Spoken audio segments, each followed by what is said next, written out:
Praise lord. ఈరోజు దేవుని వాగ్దానము యోనా గ్రంథము 3వ అధ్యాయము 6వ వచనం కానించి చదువుకుందాం. చూడండి.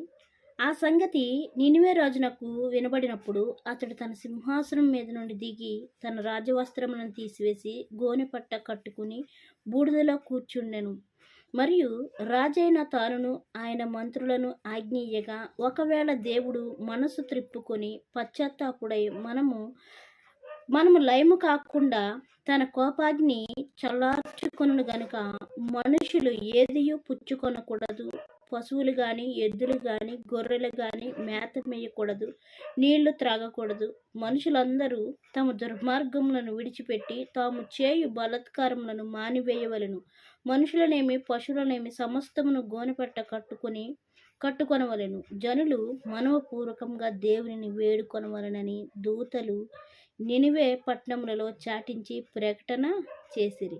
ఈ నినివే వారు తమ చెడు నడతలను మానుకొనగా వారు చేయుచున్న క్రియలు దేవుడు చూచి పశ్చాత్తాపుడై వారికి చేయుదునని తాను మాట ఇచ్చిన కీడు చేయక మానెను. ఇక్కడ నినివే పట్టణాన్ని దేవుడు ఏం చేయడానికి తన కోపాగ్ని పంచుకున్నాడంటే, ఆ యొక్క నినివే పట్టణం కొద్ది రోజుల్లో లయమైపోతుంది. కాబట్టి యోనా, నువ్వు వెళ్ళి వాక్యం ప్రకటించు. వాళ్ళు బహుదుర్మార్గులైపోయారు, పాపాత్ములైపోయారు, దేవునికి విరోధంగా ప్రవర్తించేవారు అయిపోయారు, దేవుని మాట వినకుండా ఉండేవారిగా ఉన్నారు, ఇంకా ఎవరి మాట వినకుండా వాళ్ళ ఇష్టానుసారంగా జీవించేవారిగా ఉన్నారు.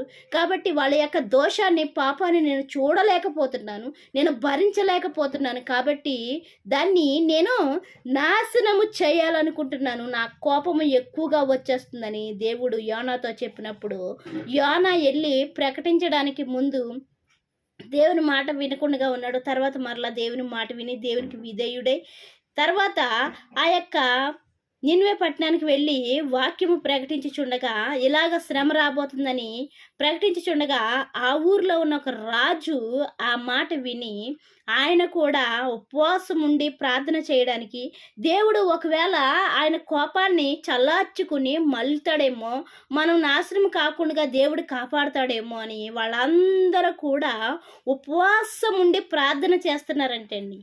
ఏ గడ్డు సమస్య అయినా సరే, ఏదంటే ఎలాంటి శ్రమ అయినా సరే, మనము దానిలోంచి తప్పించుకోవాలంటే, విడిపించబడాలంటే మనము ఉపవాసం ఉండి ప్రార్థన చేసినట్లయితే దేవుడు జవాబు ఇవ్వడానికి సిద్ధముగా ఉన్నాడండి.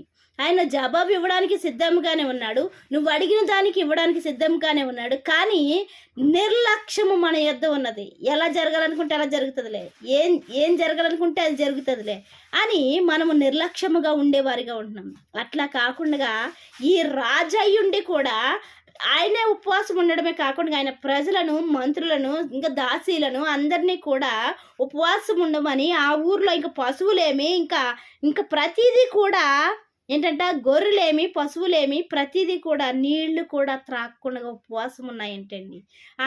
అంత కఠినంగా ఉపవాసం చేయడం వల్ల ఇంకా వాళ్ళు ఏం చేశారంట, వాళ్ళ దుర్మార్గతను విడిచిపెట్టి దేవుని వైపు మరలారంటండి.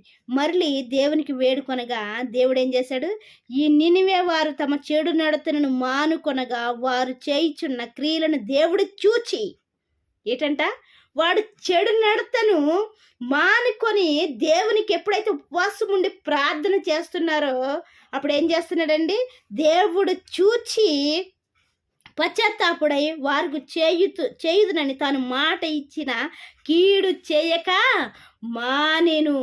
ఏం చేస్తున్నాడండి, ఒకసారి మాట ఇచ్చేశాడు, మరలా వారు ఎప్పుడైతే పశ్చాత్తాపడుతున్నారో, ఎప్పుడైతే దేవుని వేడుకుంటున్నారో, ఎప్పుడైతే దేవుని వైపు తిరుగుతున్నారో, ఎప్పుడైతే దేవునికి ఇష్టకరంగా జీవిస్తున్నారో, ఎప్పుడైతే దేవుని మీద విశ్వాసం ఉంచుతున్నారో, ఎప్పుడైతే దేవుని మీద నిరీక్షణ ఉంచుతున్నారో, ఎప్పుడైతే నమ్మకంతో ఆయన ఇచ్చే జవాబు కోసము ఎదురు చూస్తున్నారో, అప్పుడు ఏం జరుగుతుందండి, దేవుడు తన కోపాన్ని మలుచుకొని, తన కోపాన్ని త్రిప్పేసుకొని వారి పట్ల జాలి కలిగి, ప్రేమ కలిగి, వారు ఏదైతే అడుగుతున్నారో దానిని ఇవ్వడానికి దేవుడు సిద్ధముగా ఉన్నాడండి. అయితే మనం పొందుకోవాలంటే మనము కూడా సిద్ధపాటు కలిగి ఉండాలి కదండి. మనం కూడా ఉపవాసం ఉండి ప్రార్థన చేయాలి కదండి. మనం కూడా దేవునికి మనలో ఉన్న దుర్మార్గతను తీసివేసి దేవునికి ఇష్టకరంగా జీవించినట్లయితే దేవుడిచ్చు బహుమానాన్ని మనం పొందుకునే వారిగా ఉందాం. ఆయన ఇవ్వడానికి సిద్ధంగానే ఉన్నాడు. సిద్ధపాటు మనం కూడా సిద్ధపాటు కలిగి ఉందాం. పొందుకోవడానికి దేవుడిచ్చిన పరిశుద్ధ వాక్యం దీవించిన గాక.